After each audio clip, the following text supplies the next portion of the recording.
Hey, how's it going, everybody, and welcome to the Debutify podcast, the premier e-commerce podcast brought to you by Debutify. I'm your host, Alex Bond, and today I'll be discussing brand acquisition and scaling with Alexej Pikovsky. Alexej is the CEO and co-founder of a vertical e-commerce platform in the health and wellness industry called Alphawell Brands. Here's our interview now. Alexej, thanks for joining us and welcome to the show, my friend. Thanks so much. Excited to be here. Yeah, we're excited to have you. So, I've read a couple interviews with you and about you. There was one really good one that I read from, I think it was called Get Daily that you did that gave a little background on you and your company. And I kind of want to know how Alphawell Brands started out. To my knowledge, it was originally called Alpha Green Groups. Yeah, absolutely. So we started actually as a fund very, very, very early. And that's just because I spent 10 years in finance, initially in investment banking, and then as an investor. After looking at 50 different companies in the cannabis space, we ended up saying, look, CBD as a marketplace, and then later on THC is the way forward. And so we launched Alpha Green IO, initially a marketplace, which was a drop shipping marketplace. That meant that we connected via an API key to lots of different Shopify, WooCommerce, and Magento brands. Ultimately, we scaled mostly through SEO, but the reality was legalization was much, much slower than we expected. And we had to show better numbers. And we said, look, why don't we start acquiring other brands outside cannabis as well? And also because we were so successful with SEO, we ended up launching an SEO agency as a subsidiary as well. And therefore, we are a consumer wellness brand now with an agency arm. And so that's, how we evolved from Alpha Green Group to Alphawell Brands. And that's great. I actually read that, your goal was to become, the UK's number one marketplace for CBD, which you actually ended up achieving in only like 6 months' time. So, one of my first questions that I have for you, how did you achieve that so quickly? It sounds like SEO optimization was part of it. And what were your metrics to determine that you achieved that goal? Because that sounds kind of vague to me personally. Yeah, absolutely. So the number one metric, we used products and brands listed on our marketplace rather than necessarily GMV or revenue. It's very difficult in a private market to say whether you are the largest in terms of financials. Having said that, we were actually very likely also the largest in terms of financials, but that's just because everybody else sucked, not because we were great. Yeah, the way we achieved the number of brands and products, we built a very strong and stable infrastructure, and we were also present in 11 different European markets, which allowed us also to onboard many other non-UK brands. And then in the UK, we started off with very strong PR. And so a lot of the brands out there got to know about us fairly quickly. We were at a lot of different conferences. We sponsored one large conference as well, where we obviously were a speaker as well. Overall, lots of PR, lots of advertising, so to say, in kind of like conferences. And then, of course, SEO, right? Because what happened is we ranked really well for long tail keywords initially, and then we also ranked really well for branded search. A lot of the brands, again, you have to understand that in cannabis and CBD, a lot of the brands nobody can advertise on Facebook or Google. So every time a brand owner Google CBD gummies and saw, we have to list on that marketplace. And so we had a lot of inbound from a lot of brands as well. No, that's great. I mean, that's an extremely impressive approach to it. I think one of the other things that impressed me, your approach is keeping it a bit niche. I think is how you worded it in one interview that I read, is that there are a couple different ways that you can kind of approach things, right? So I think the way that you articulated it is you essentially have a niche brand in the health and wellness space, right? So instead of trying to do it all a little bit, kind of like maybe an Amazon does, you focus a lot of your energy on creating an extremely high quality and impressive niche catalog. I was wondering how you could speak to that a little bit, because I have a follow-up question as to why that is. Walmart's successful because they do it all. So why go in the opposite direction? I would say every time there is a marketplace or some sort of platform, it starts very broad, and then there is the disintermediation, or I guess like the specialization of subcategories, right? If you look at Craigslist, it was very, very general. You could hire people through it. You can rent properties through it. You could, whatever, buy secondhand stuff from it, right? And then later on, you had Airbnb and you had Upwork and you had whatever, eBay, right? And now you have specialized Upworks in every single domain expertise. Airbnb has like tens of competitors in family rental homes, single rental homes, offsite retreats with teams, luxury destinations, vetted destinations, right? And same with marketplaces. So if you look at Walmart and Airbnb, they're very, very generalist. And if you look at a lot of successful marketplaces, they're very, very specialist. When it comes to pets, you have Chewy, right? And then you have almost like in every single country, you have a specialist marketplace in a certain domain. In B2B, you have lots of different marketplaces. In cannabis, you have Weed Maps and you have Leafly in the US, right? So the way we thought about it was an Amazon or Walmart wouldn't go into cannabis because they have more to lose than they have to gain. And therefore, let's play that niche. And then, of course, let's expand from that niche down the line. No, I mean, I think that makes a lot of sense. And one of the other things that I found interesting upon doing a little research on you is that you are still even selective in what goes into that niche. So you guys have at Alphawell Brands, it definitely seems in your product selection that you take a more holistic approach. So there's not as much focus on maybe fitness products like dumbbells or like treadmills or anything like that. I guess I'm curious as to, despite the fact that those products might fall under the health and wellness umbrella, how do you determine what products you should and shouldn't sell? Yeah, that's more under the Alphawell Brands story now. And so the first acquisition we made was a scented candles brand called 96 North. And the reason we made that acquisition was it is a very emotional category, so scented candles or aromatherapy in general, and it's a recurring purchase, right? So if you look at the lifetime value of a customer, it is much, much bigger if you have a customer returning to your product rather than a dumbbell or a yoga mat, right? Where you might buy it once and then you might maybe buy it again in 2, 3, 4 years' time. If you still do yoga, right? Or if you still do dumbbells, right? And so when we look at brands, we look at brands who have an emotional connection with the customer, and therefore you can build up some sort of brand. The second point is it has to be a recurring purchase. So it could be something like, matcha tea or chocolate. It could also be certain skincare areas as well. I mean, we would probably not go into kind of like certain niche beauty areas, but we would definitely go into certain skincare / wellness areas where, again, you have a recurring element. We also look at global appeal. So we would probably stay away from a very, very local trend of local product because our specialty is taking a brand from the US into the European and the UK market, as we did with 96 North. And so we want that global appeal there as well. And that's pretty much it. I mean, of course, we look at profitable brands only. This is obviously, this became even more important in the last 6 to 12 months than it was previously, where a lot of D2C brands were just basically growing in a very unprofitable way, growth at all costs. And for us, it's very important to have a very profitable base, which we then scale via an omni-channel approach using, different levers such as SEO, such as, offline retail, and as well as other marketplaces. Sure. So you're acquiring brands that already have a base of profitability is what I'm hearing you say. You're not trying to gather these brands and create profitability for you or anything like that. That's kind of a required fundamental foundation for you guys. Exactly. And that's why we primarily look at Amazon brands initially.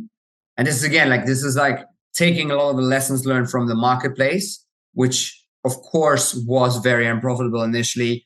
We made it profitable down the line, but again, there is like a limit in how much you can scale with CBD alone, and we have to basically be patient till THC is a legal substance in, let's say, globally or at least in our core markets.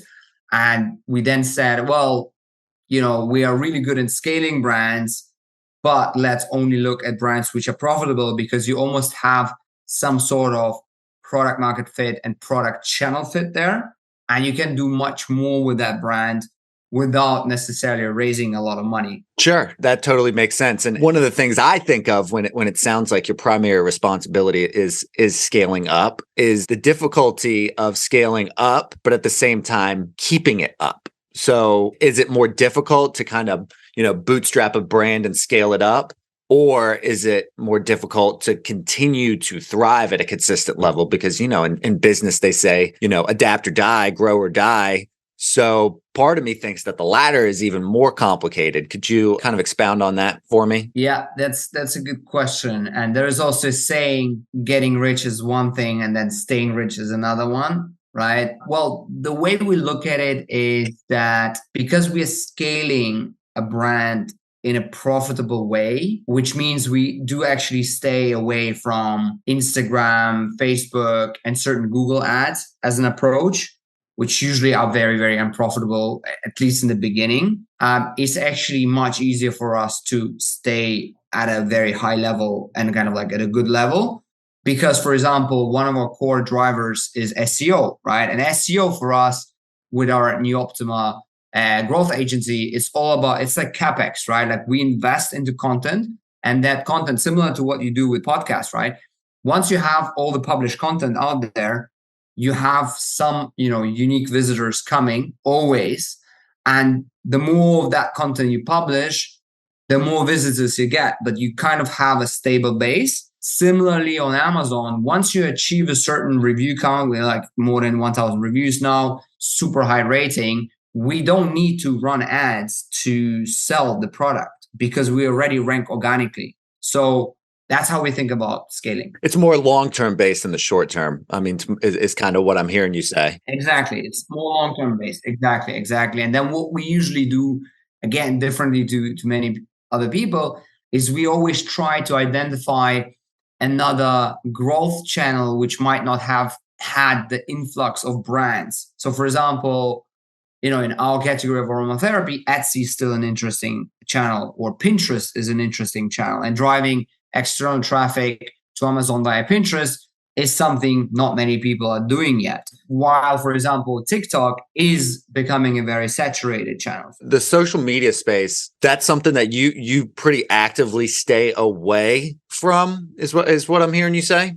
Yeah, pretty much. Yeah. That's interesting because, a lot of people in the space lean heavily into that. And it's just fascinating to me. I worked in TV in a niche market. And so we leaned pretty heavily in social media. And it's kind of just interesting seeing how different industries and different, people approach their marketing strategy. I think it's really, really impressive, Alexej. So I wanted to ask you how necessarily to raise funds for your e-commerce brand. So you come in and buy a lot of these profitable companies. How do they necessarily raise the funds to become profitable, I guess? Well, a lot of them are actually bootstrapped, where again, it's a function of the channel they picked, right? So when you talk about TV, when you talk about social media, you're talking about companies or brands who have a certain budget already, who most likely have been either around for 10, 20 years, or have raised a lot of money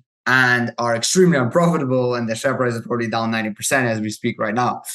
But the companies we acquire, the brands we acquire, have been usually run by, a person or two or three people, bootstrapped because of the love to the product, for example. And then they basically reached a certain ceiling where they say, look, for us to expand in Europe, or for us to put more budget into it, we will need to raise money. We don't want to raise money. We don't know how to raise money. And therefore we want to rather sell the brand, get a nice check, and then maybe start another brand, right? And so we only acquire brands which again are most likely being run bootstrapped. We would definitely look at brands who got into some sort of distress situation, which maybe had some investors before, but most likely they wouldn't be profitable because otherwise they wouldn't be selling. Because if they would be, selling while being profitable, the investors would probably not allow them to sell because the amount of money they could probably get is probably not a lot. And therefore, the investors wouldn't get the money back. And you have an interesting perspective as kind of like former VC, right? So you're kind of on both sides of the ball now a little bit in terms of being able to see the different type of spaces that you've operated in. And I guess my question is how you've been able to use your experience as a venture capitalist currently now, and what are kind of some of the challenges between both of those two roles or the differences? Yeah. So the experience I used very bluntly was to not raise from VC. That was my experience as a VC, because I knew that a venture capital fund wants at least a 10x on the investment, right? And we all know that building a brand takes many, many years. If you look at, the brands out there, Nike, Hermes, Bulgari, LVMH, they all range from 20, 30 years to, 80, 100 years in terms of history. So if you look at the types of brands like Allbirds or whatever, who've been created fairly recently, they're extremely unprofitable and they're like pretty much in distress at the moment. Again, if you look at the share price, if you look at an environment where you cannot get just funding easily, and none of the investors, unless they did some secondaries, made any money. So the way I was thinking about it was, let's raise from angels and family offices instead, who are happy with, 3 to 5 times their money in terms of return, and who will not pressure me into raising money every 8-9 months, who will not pressure me into spending all of that money at once, right, to show some sort of growth metric, but who are very happy to give us a bit more time and see profitability rather than necessarily growth. And again, we've been growing 250% year on year for the last 3 years. So we've been growing at a very good rate, but still not burning all the money we had, right? And so I guess the number one lesson learned as a VC was, 90% of companies who raise from VCs shouldn't actually be raising from VCs, because it just adds a very negative sentiment and layer to your whole business journey. And what you really want is you want supportive investors who are in line with your understanding of how to build a business. And that's basically more family offices and angels. And I think the recent trend and the recent downturn in the consumer and e-com space have actually taught a lot of entrepreneurs that they should have not raised from VC, right? They should have probably raised from, family offices, angels, or again, if you can, go into the non-dilutive funding routes, such as, revenue-based financing or venture debt capital, which basically allows you to still remain pretty much, a sole owner of the business and basically grow your business with non-dilutive funding options. No, that's smart. It's interesting hearing like a ex-VC kind of say, maybe it's not the best idea anymore. One of the themes that I continue to hear in your answers and the way that you talk, Alexej, is long-term solutions, right? So I think part of these struggles, especially early on for a lot of entrepreneurs and business owners, is I got to make a dime by the end of the year, or else I won't be able to have my business. I'm from a background where I worked in a lot of restaurants, and restaurants are probably the most risky businesses that you can own. I don't know how many times I've worked in one and it was closed within 6 months or something like that. I guess the root of what I'm trying to ask is, how do you focus on the long term? Because that's the goal. That's the end goal at the end of the day, while you're still figuring out how to kind of operate on a day-to-day basis. I mean, what's kind of the strategy of being able to do both at the same time a little bit? Well, I guess we always want to show and see growth, right? And of course, it doesn't always happen. There are months where, we might run out of inventory for a certain variation, i.e. scent, which was for example, a hero product. And then we suddenly see our revenue drop, even though everything else is doing extremely well and even better. But yeah, it just happens that, I don't know, we bought too little of a certain product, and therefore we kind of see some drop, right? But ultimately, of course, it's kind of still managing the financials that, at least every quarter you're growing on a consistent basis. you can see that your customer acquisition costs are coming down or at least staying the same. And as long as you have returning customers as well, over time, you are just seeing a linear growth. We did raise money, so we have cash, which we use to launch new products. So we experiment with new product ideas. We experiment with for example, we're about to launch reed diffusers on top of the scented candles we have. We're about to launch new scents as well. And we're also expanding into new geographies, right? So there is basically a lot of that. And then again, like I think this about our business overall, which is again very different to some of the businesses who attract a lot of funding, is the fact that we have this agency arm, right? And the agency arm is profitable as well. And that kind of like allows us to be slightly maybe more risky even in pushing the consumer brand as well, because we know we get cash from the agency arm to fund some of the growth of the brand as well. And you used a word that's very important, I think, in long-term business decisions, and that's experiment. I think the ability to do trials and experiments to try to reacclimate what your brand looks like and how to create growth in a brand or a company is important. And a lot of times someone has like an idea for how their company should operate, right? And they keep trying it over and over again, expecting different results, because that was the game plan all along. So do you think trial and error is something that you have to learn to put into practice the longer that you're in business? Or do you think it's something that you should kind of be open to trying as soon as you're opening up a brand or attempting some actual scaling up yourself? Yeah, I mean, the way I think about it is that you have 100% of your activity and you can break it out into 70, 20, and 10.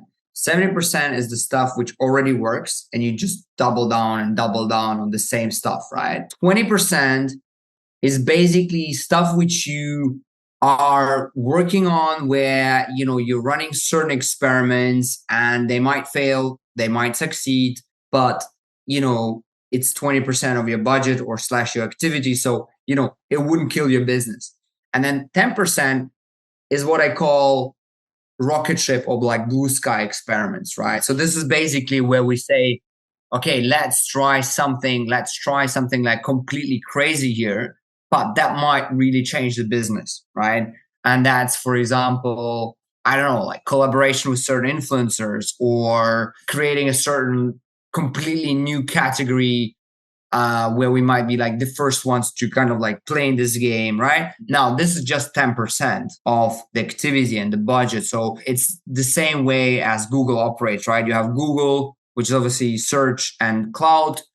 And then there is, Google X, and that's like a lot of these blue sky experiments. And that the same way we approach consumer brand. That's great. That's an excellent answer. I think that's a really easy way to kind of formulaic, I don't know, to break it down, in that 70, 20, 10. I really appreciate that. I want to kind of switch gears a little bit and ask you what's an Amazon brand aggregator and how can they buy your e-commerce brand? Well, to some extent, we are an Amazon brand aggregator in a sense, right? Except that we do not use that at the moment because it's extremely expensive and margins for most brands actually suffer because of supply chain risks and geopolitical issues out there. And also we don't really aggregate many brands at once. We rather look at, buying 1 or 2 brands per year and then like 10x a brand in terms of growth rather than keeping it flat and then just growing because of acquisitions only.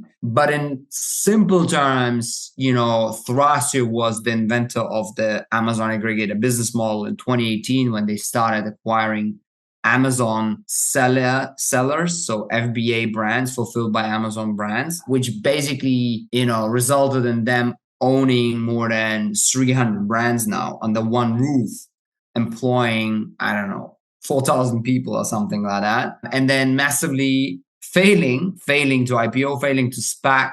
And they're obviously alive because they raise so much cash now. But the business operations are a total mess because basically they didn't manage to integrate all of the, hundreds of brands they bought. But as a mathematical concept, buying at a 4 or 5 times multiple and then trading at whatever 20 times multiple, it made a lot of sense, but just mathematically, not in practical terms. I appreciate that.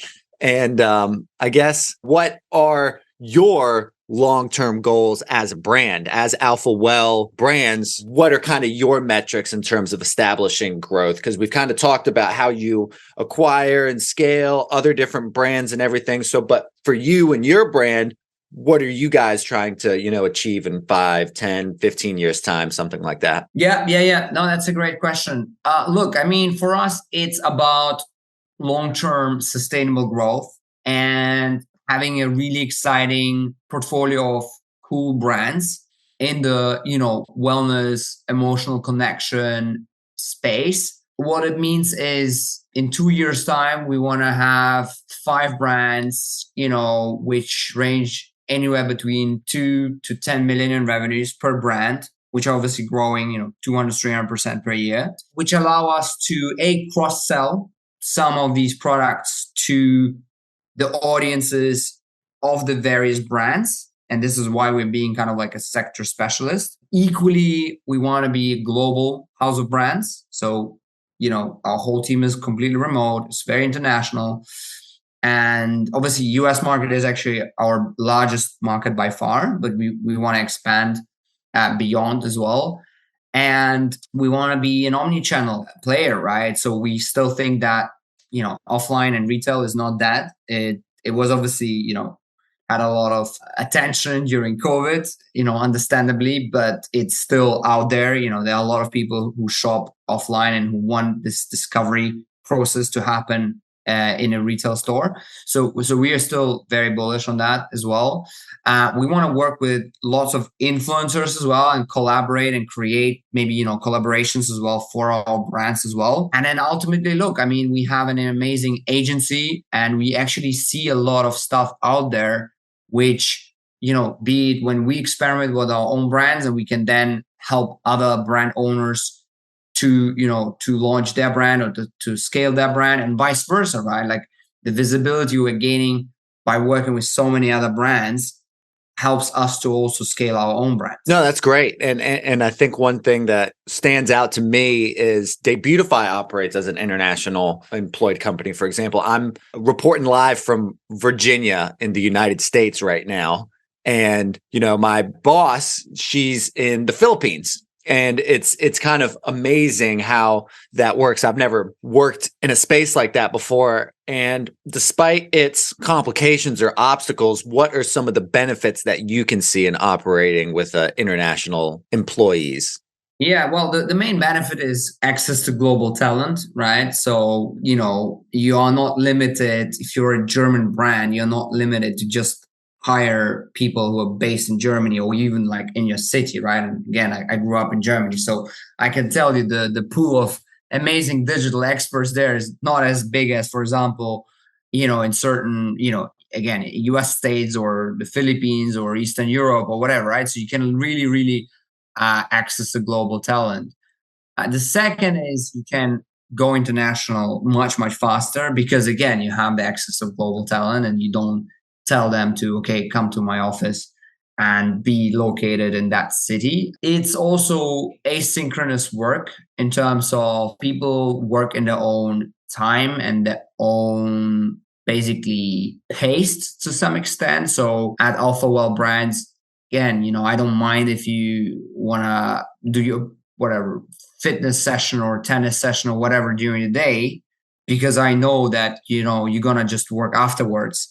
And if you're based on some sort of different time zone, as long as you attend our stand-up call, it's fine. Like, again, I don't need you to be in the same time zone. So it just allows for super good flexibility. And right now I'm actually based in Lisbon, and tomorrow the team arrives for an offsite because every quarter we do an offsite somewhere nice where people fly in and basically meet each other and like work from a nice villa somewhere. So that's kind of like the benefit. No, that's very cool. And one of the things that I enjoy about it is, it's e-commerce. So if you want to operate in a digital world, a global world, it's kind of like putting your money where your mouth is a little bit, where it's like, think big, play big. And I really appreciate that. Look, I really appreciate talking with you, Alexi. I mean, I think you're an extremely knowledgeable and charismatic cat. And I think what you're doing for these brands, I mean, there's a certain sense of like altruism to it, in my opinion. I know that it's a business, don't get me wrong,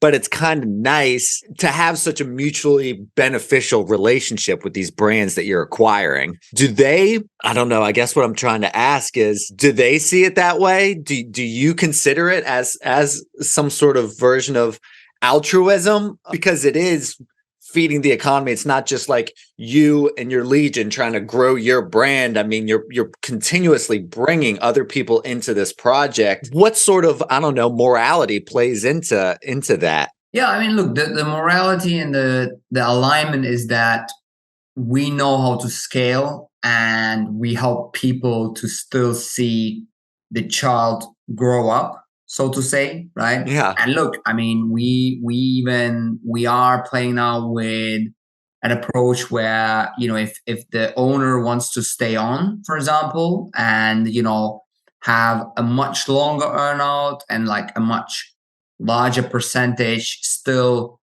of the business or the brand owned by that person, we are now considering that as well in terms of a strategy. Look, I wouldn't probably call it altruism, but yeah, we definitely add to society. We create jobs, we create amazing products. They're all like natural, organic products so far.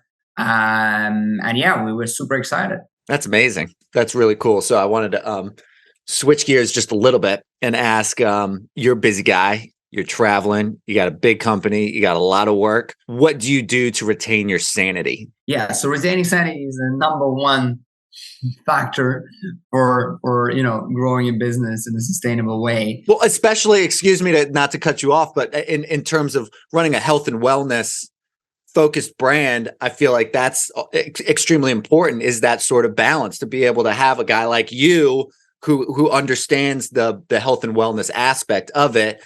Business is stressful, man. So I'm sorry not to cut you off. I just kind of made that connection at the same time. Totally, yeah. So I pretty much do sports every day. So in the morning, be it running or tennis or going to the gym. So usually do the gym 3 times a week, go for a run once a week, maybe do the tennis 2 to 3 times a week, and then maybe squeeze in a yoga session or something like that. So yeah, sports is definitely important. Healthy nutrition, and then look, I mean, surrounding yourself with smart people. Look, I have an amazing wife as well, so that helps as well to focus and to kind of like go after a stormy day back to the port, the kind of safe harbor. That's how I kind of like look at it. So yeah, it's very important. You can achieve it, with a partner, or with the friends, or with your family. But I think some, like that emotional safe harbor has to be there. And then equally, you need to keep healthy. You need to stay healthy. And it's a marathon, not a sprint. And therefore, it's very important to make sure that your body and your mind do not run out of steam. No, that's great. I'm a big fan of all that stuff. I mean, balance is the key. A lot of people who operate in the business space suffer from burnout very quickly, I've found. And it's just really insightful to hear that coming from an expert as yourself. I guess kind of one of my last questions would be, how does a brand look for acquisition? So do you guys, I mean, we talked about it pretty in depth, but when it comes to the actual material acquisition, you guys will headhunt some brands and then others will come to you for acquisition. Like, what's kind of, I don't know, the immediate vetting process look like? I guess to any brand that's trying to get acquired by Alphawell Brands, consider this the very first factor, Yeah, well, I guess be ready to sell, right? Because I think if you just thinking about selling and you're not ready,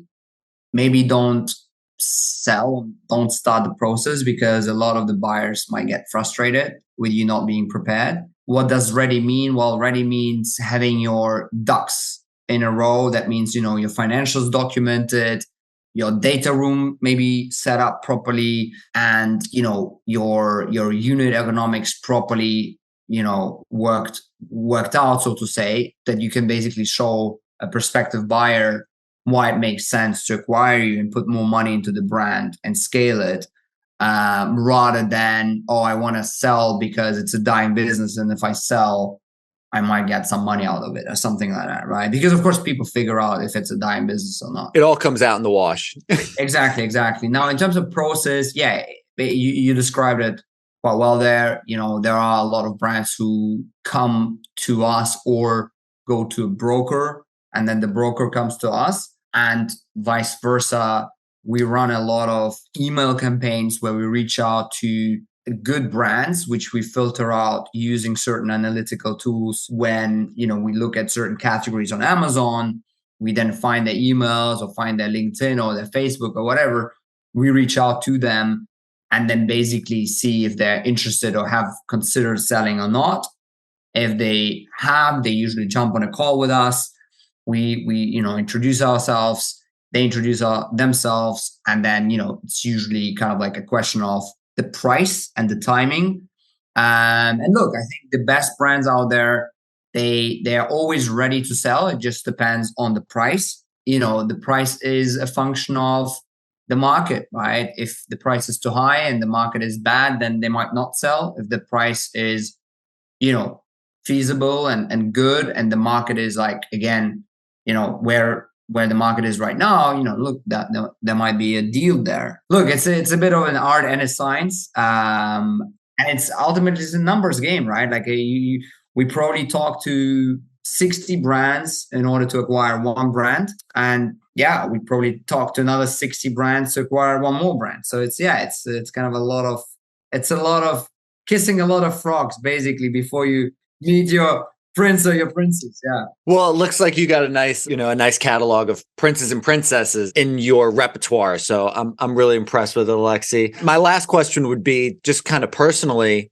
since you are the expert, what is a brand and a business model that's a good role model for you? Like what sort of brand's business model impresses you nowadays? I'm not saying you got to give them a free ad or anything like that. I just am curious. That's a very good question. Look, I would think that brands who are really have you heard of a cycling brand called Rafa?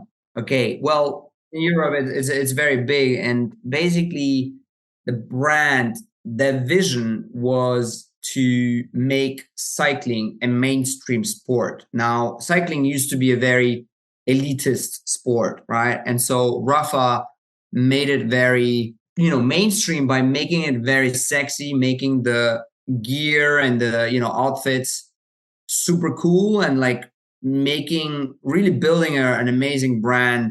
And therefore, if you look at like the cyclists in London in the park, literally 50% of them have Rafa gear, which is like crazy because it's a very expensive brand. You have a similar story with Lululemon, where I've heard of them. Basically created. Yeah, exactly. And there's a great book, right, about Lululemon as well, and the story. Obviously, it's for the founders actually it was kind of like a mixed experience, right? But I guess still, in terms of the brand they created, they really revolutionized the active wear category, and they really created a really top quality yoga brand, which now, of course, evolved into really a bigger brand and touching on lots of different categories. So I guess I really like brands who create a certain category and become category winners and then become more mainstream. And that's how we look at our 96 North brand, for example, right? Like we had the number one kind of like organic scent candle brand, right? But like we want to obviously dominate the aromatherapy space, and then later on, of course, we can like expand into other categories as well. But you kind of like start niche, going back to the very first